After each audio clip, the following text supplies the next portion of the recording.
നമസ്കാരം. പാലക്കാട് അത്യാവശ്യം കുഴപ്പമില്ലാത്ത രീതിയിൽ തന്നെയാണ് രാഹുൽ മാങ്കൂട്ടത്തിൽ ജയിച്ചത്. വ്യക്തമായ ആധിപത്യം രാഹുൽ മാങ്കൂട്ടത്തിന് അവിടെ പാലക്കാട് നേടിയെടുക്കാൻ കഴിഞ്ഞു.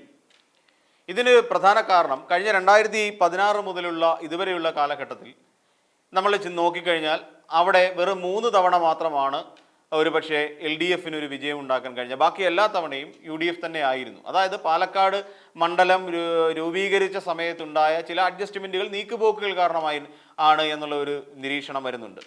അങ്ങനെ ആ രൂപീകരണവുമായി ബന്ധപ്പെട്ടുള്ള UDF അനുകൂലമായി ആ മണ്ഡലം മാറുകയായിരുന്നു എന്ന് വേണം ചിന്തിക്കാൻ. അതോടുകൂടി LDF പതുക്കെ താഴേക്ക് വരികയും ചെയ്തു. LDF സ്ഥാനാർത്ഥികളിൽ നിന്ന് വലിയ നേട്ടം ഉണ്ടാക്കാൻ കഴിയില്ല. ആ ഒരു തരത്തിലേക്ക് മാറി. അതേസമയം പിന്നീട് ഇതൊന്നും അറിയാതെ ഒരു സൈഡിലൂടെ വളർന്നു വന്ന ഒരു പാർട്ടിയാണ് അവിടെ BJP. നമുക്കറിയാം, ശോഭാ സുരേന്ദ്രൻ മത്സരിക്കുന്നു. വെറും 18-19% മാത്രമുണ്ടായിരുന്ന അവിടുത്തെ BJPയുടെ വോട്ട് വിഹിതം അവിടെ കുത്തനെ കൂടുകയാണ്. പെട്ടെന്നൊരു 10% വർധനവ് കൂടി ഉണ്ടായി അത് 29% എത്തുന്നു. തൊട്ടടുത്ത തവണ മെട്രോമാൻ ശ്രീധരൻ മത്സരിക്കുമ്പോൾ ആ 20 എന്നുള്ള 29 എന്ന് പറയുന്നിടത്തുനിന്ന് 35 ഒരു കുതിച്ചുകയറ്റം നടത്തുന്നു. അപ്പം വ്യക്തിപ്രഭാവത്തിൻ്റെ വോട്ടുകളാണ് അവിടെ BJPക്ക് വീണുകൊണ്ടിരുന്നത്. അത് നമുക്ക് മനസ്സിലാവും. അല്ല എന്നുണ്ടെങ്കിൽ പാർട്ടി വോട്ടുകളായിരുന്നെങ്കിൽ തീർച്ചയായും ശോഭാ സുരേന്ദ്രൻ മത്സരിക്കുന്നതിന് തൊട്ട് മുമ്പുള്ള തെരഞ്ഞെടുപ്പിൽ തീർച്ചയായും അവിടെ BJPക്ക് വോട്ട് ഷെയർ കൂടേണ്ടതാണ്. പക്ഷേ 19% നിൽക്കുകയായിരുന്നു. അവിടെ നിന്നാണ് പെട്ടെന്ന് ശോഭാ സുരേന്ദ്രൻ എന്ന് പറയുന്ന ഒരാൾ മത്സരിച്ചപ്പോൾ വോട്ട് വിഹിതം കൂടി വർദ്ധിച്ചത്, ശതമാനം വർദ്ധിക്കുന്നത്.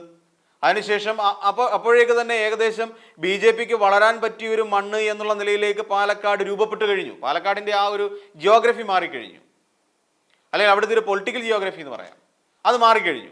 അങ്ങനെ മാറിക്കഴിഞ്ഞപ്പോൾ വീണ്ടും അടുത്ത മെട്രോമാൻ ശ്രീധരൻ മത്സരിക്കുമ്പോൾ തീർച്ചയായും നമുക്ക് ഊഹിക്കാം ശ്രീധരനെ പോലെ കേരളം മുഴുവൻ പേര് കേട്ട ഒരു ടെക്നോക്രാറ്റ് അവിടെ മത്സരിക്കാൻ ഇറങ്ങുന്നു. പ്രായം കൊണ്ടും പക്വത കൊണ്ടും അദ്ദേഹത്തിൻ്റെ അറിവ് കൊണ്ടും എല്ലാം കുറച്ചുകൂടെ മെച്ചപ്പെട്ട ഒരു സ്ഥാനാർത്ഥി എന്നുള്ള നിലയിലാണ് ശ്രീധരനെ അവതരിപ്പിക്കുന്നത്. മെട്രോമാനാണല്ലോ. അങ്ങനെ വന്നപ്പോൾ വോട്ട് വിഹിതം വീണ്ടും വർദ്ധിച്ച് 35% എത്തി. അങ്ങനെ മെട്രോമാൻ ശ്രീധരനും കൂടി എത്തിക്കഴിഞ്ഞപ്പോൾ അത് BJPയുടെ A ക്ലാസ് മണ്ഡലം എന്നുള്ള നിലയിലേക്ക് വിലയിരുത്തപ്പെടുകയും ചെയ്തു. അവിടെയാണ് ഇപ്പോൾ ഇവിടെ ഒരു വലിയ ഒരു തോൽവി അല്ലെങ്കിൽ വലിയൊരു പരാജയം BJPക്ക് സംഭവിച്ചിരിക്കുന്നത്. നമ്മളത് ചിന്തിക്കേണ്ട ഒരു കാര്യമാണ്. അവിടെ എന്തുകൊണ്ട് BJPക്ക് 10,000-ലധികം വോട്ടുകളുടെ നഷ്ടമുണ്ടായി? ഈ വോട്ടുകളെല്ലാം കൂടി എവിടേക്കാണ് കുടിയേറിയത്? അത് മനസ്സിലാക്കണം. ഇവിടെ CPM-ലേക്ക് പോയിട്ടുണ്ടോ? ഇല്ല. CPM-നെ സംബന്ധിച്ചിടത്തോളം CPM-ലേക്ക് കുറച്ച് വോട്ട് വന്നിട്ടുണ്ട്. ആ CPM-ന് അല്ലെങ്കിൽ P സരിൻ മത്സരിച്ചപ്പോൾ P സരിന് ഏകദേശം 1000-ഓളം വോട്ടുകളുടെ ഒരു മെച്ചം ഉണ്ടാക്കിയെടുക്കാൻ കഴിഞ്ഞു. അതായത് CPM-ന്റെ വോട്ടുകൾ എവിടെയും ചോർന്നു പോയിട്ടില്ല എന്ന് നമുക്ക് കാണാൻ സാധിക്കും.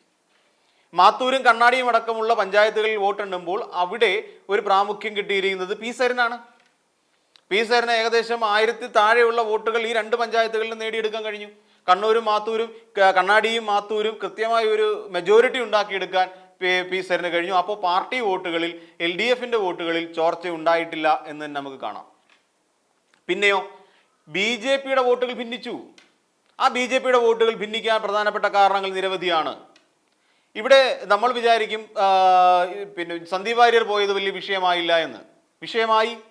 ഞാൻ നേരത്തെ സൂചിപ്പിച്ച പോലെ തന്നെ ശ്രീധരനും ശോഭാ സുരേന്ദ്രനും കിട്ടിയ വ്യക്തിപ്രഭാവം ഉണ്ടാക്കിയെടുക്കാൻ കൃഷ്ണകുമാറിന് കഴിഞ്ഞിട്ടില്ല.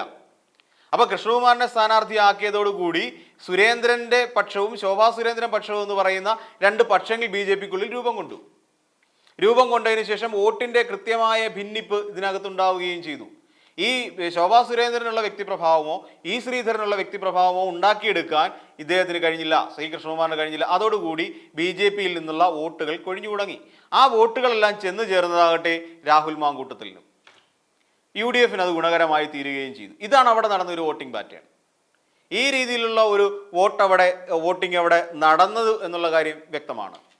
അതുകൊണ്ട് തന്നെയാണ് ഈ നഗരസഭാ മേഖലകളിൽ BJPക്ക് ശക്തമായ വീഴ്ചയുണ്ടായത്. മെട്രോമാൻ ഒരു ഘട്ടത്തിൽ 6259 വോട്ടുകൾ പിടിച്ച സാഹചര്യത്തിൽ അവിടെ വളരെയധികം താഴേക്ക് പോകാൻ കഴിഞ്ഞു. വലിയ തോതിൽ അവിടെ വോട്ടിൻ്റെ ഷെയർ അവിടെ കുറഞ്ഞു പോയി എന്നുള്ളതാണ് നമുക്ക് കാണാൻ കഴിയുന്നത്.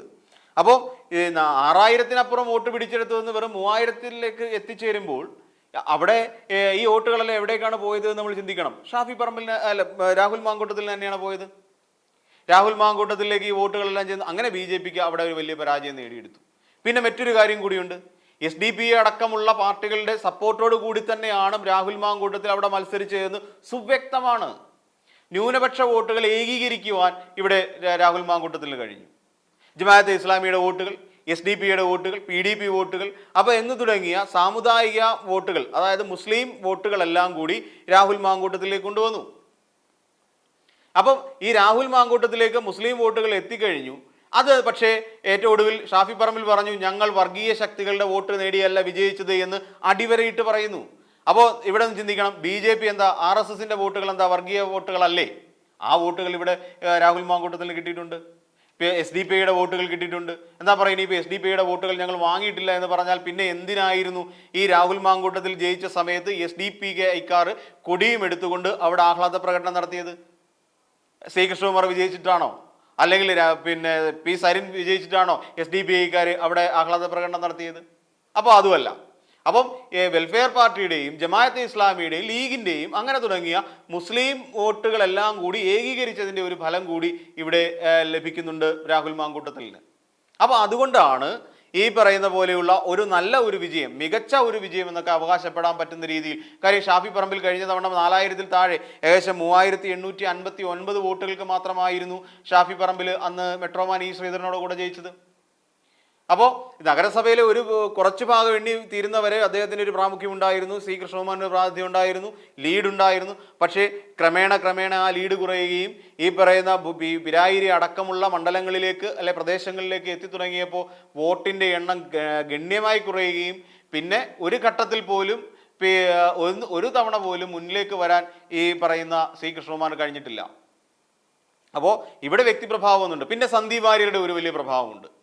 സന്ദീപ് വാര്യരെ അവിടെ ആക്ഷേപിച്ചു എന്നുള്ള വിവരം എല്ലാ BJPക്കാർക്കും മനസ്സിലായ കാര്യമാണ്. K സുരേന്ദ്രനും അദ്ദേഹത്തിൻ്റെ ചില അസ്മാദികളും കൂടി ചേർന്നുകൊണ്ട് സന്ദീപ് വാര്യരെ എങ്ങനെയെങ്കിലും ചാടിക്കുക, അദ്ദേഹത്തിനെ അപമാനപ്പെടുത്തുക എന്നുള്ള ലക്ഷ്യത്തോടു കൂടി തന്നെയാണ് പ്രവർത്തിച്ചത്. അങ്ങനെ ആ പ്രവർത്തന ഫലമായി സന്ദീപ് വാര്യർ പാർട്ടിയിൽ നിന്ന് പുറത്തു പോയതും ഒരു തരത്തിൽ പറഞ്ഞാൽ BJPക്ക് ദോഷകരമായി മാറി എന്നുള്ളതാണ്. എന്നാൽ രാഹുൽ മാങ്കൂട്ടത്തിൽ ഭയക്കേണ്ടതുണ്ട്. അവിടെ ഇനി മുന്നോട്ട് രാഹുൽ മാങ്കൂട്ടത്തിൽ അടുത്ത പൊതുതെരഞ്ഞെടുപ്പിൽ വിജയിക്കുമെന്നൊരു തോന്നലില്ല.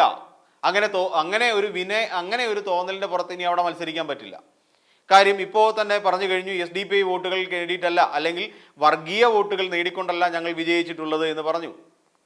അങ്ങനെ ഞങ്ങൾ വർഗീയ പാർട്ടിയുടെ പേരിൽ അല്ലെങ്കിൽ വർഗീയതയുടെ പേരിൽ ഞങ്ങൾ വിജയിക്കില്ല എന്ന് ഷാഫി പറമ്പിൽ തന്നെ അച്ചിട്ട പോലെ പറഞ്ഞു. അതേസമയം VK ശ്രീകണ്ഠൻ നേരത്തെ സൂചിപ്പിച്ചിട്ടുണ്ടായിരുന്നു. VK ശ്രീകണ്ഠൻ പറഞ്ഞിരുന്നു, ജയിച്ചത് മുഴുവൻ ന്യൂനപക്ഷ വോട്ടുകൾ, SDP അടക്കമുള്ള ജമാഅത്തെ ഇസ്ലാമി അടക്കമുള്ള വെൽഫെയർ പാർട്ടി അടക്കമുള്ളവരുടെ വോട്ടുകൾ നേടിയാണ് അവിടെ ഞങ്ങൾ വിജയിച്ചതെന്നും ആ വിജയത്തിൻ്റെ പങ്ക് അവർക്കുള്ളതാണ് എന്നും VK ശ്രീകണ്ഠൻ അവിടെ നിന്നുകൊണ്ട് വളരെ ഉച്ചത്തിൽ പറയുകയുണ്ടായി. അതിനെ വെട്ടിക്കൊണ്ടാണ് ഷാഫി പറമ്പിൽ ഇപ്പോൾ ഇത്തരത്തിൽ ഞങ്ങൾ മതേതരവാദികളാണെന്നും ഞങ്ങൾ മതേതര പാർട്ടിയാണെന്നും വരുത്തി തീർക്കാൻ വേണ്ടി ഇങ്ങനെ ഇത് നടത്തിയിരിക്കുന്നത്. അത് സത്യത്തിൽ അവിടെയുള്ള വോട്ട് ചെയ്തിട്ടുള്ള ഈ SDP, വെൽഫെയർ തുടങ്ങിയ അല്ലെ ലീഗ് അടക്കമുള്ള പാർട്ടികളെ കരിവാരി തേക്കുന്നതിന് തുല്യമായി പോയി എന്നുള്ളതാണ്. അതുകൊണ്ട് തന്നെ വരാൻ പോകുന്ന തെരഞ്ഞെടുപ്പുകളിൽ കൃത്യമായ നിലപാടെടുക്കാൻ അവർക്ക് കഴിയും. ഈ ജമാഅത്തെ ഇസ്ലാമിക്കാണെങ്കിലും SDP വെൽഫെയർ പാർട്ടിക്കാണെങ്കിലും ഒക്കെ കൃത്യമായ ഒരു നിലപാട് വരുംകാല തെരഞ്ഞെടുപ്പിൽ എടുക്കാൻ കഴിയും. അതോടൊപ്പം ഇനിയൊരു വ്യക്തിപ്രഭാവമുള്ള ഒരു സ്ഥാനാർത്ഥിയെ BJP അവിടെ മത്സരിപ്പിക്കാൻ തയ്യാറായാൽ അടുത്ത തവണ വരുമ്പോൾ കൃത്യമായി ഈ നഗരസഭയിലെ അടക്കമുള്ള വോട്ടുകൾ ഇപ്പോൾ നഷ്ടമായി എന്ന് പറഞ്ഞ 10,000-ലധികം വോട്ടുകൾ BJPക്ക് തിരിച്ചു പിടിക്കാൻ കഴിയും. അപ്പോൾ ആ സാഹചര്യത്തിൽ വരുമ്പോഴും അതിന് പറ്റിയ സ്ഥാനാർത്ഥിയെ അവർ ഇറക്കുകയും ചെയ്യും. അപ്പോൾ ഇങ്ങനെയുള്ള നിരവധി ഘടകങ്ങൾ ഉൾച്ചേരുന്ന ഒരു കുഴഞ്ഞു മറിഞ്ഞ ഒരു രാഷ്ട്രീയ പരിതസ്ഥിതിയാണ് സത്യത്തിൽ പാലക്കാടുള്ളത്. ആ പരിതസ്ഥിതിയെ ഇപ്പോൾ തൽക്കാലത്തേക്ക് മുസ്ലിം പ്രീണനത്തിലൂടെയും ഇവരുടെ SDP തട്ടി തലോടിയൊക്കെ പോയ ഒരു സാഹചര്യത്തിൽ അവരുടെ വോട്ടുകൾ കൂടി നേടിക്കൊണ്ട് BJPയിലുണ്ടായ പടലപ്പിണക്കം കൂടി മുതലാക്കിക്കൊണ്ട് നേടിയ വോട്ടുകളും ഭൂരിപക്ഷവും മാത്രമാണ് നമുക്കിവിടെ കാണാൻ കഴിയുന്നത്. അപ്പോൾ വരുംകാല തെരഞ്ഞെടുപ്പുകളിൽ ആ ഒരു ആത്മവിശ്വാസത്തിൻ്റെ പുറത്ത് നിന്നുകൊണ്ട് ഒരിക്കലും രാഹുൽ മാങ്കൂട്ടത്തിൽ അവിടെ മത്സരിക്കാൻ കഴിയില്ല.